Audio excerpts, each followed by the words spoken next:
Il y a 9 ans, dans la Berbenois, David Adrian faisait ses premiers tests pour son hydrolienne.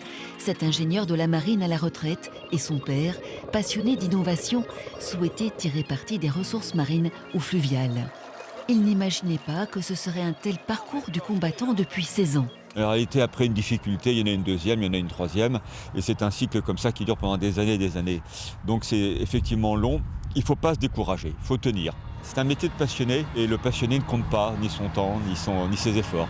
Hydrogène est né avec l'aide des élèves de l'ENIB et de Kérichen. Il s'agit d'une simple barge autopropulsée munie d'une turbine.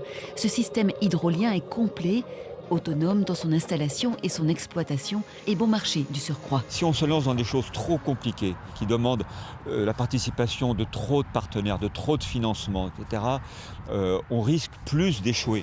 On voulait rester sur un projet simple, mais surtout avec l'obsession de la maîtrise des coûts.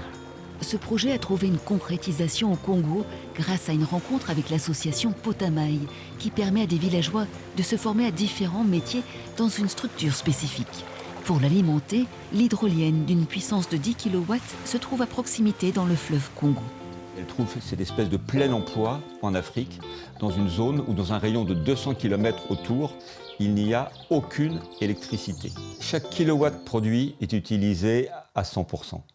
Ici, on gaspille l'énergie électrique parce qu'elle est abondante, elle n'est pas très chère finalement, alors que là-bas, c'est un trésor. Ce n'est plus un projet d'énergie renouvelable, c'est un projet humanitaire. Idéale pour l'électrification rurale, elle intéresse déjà de potentiels investisseurs et pourrait essaimer ailleurs sur le territoire africain.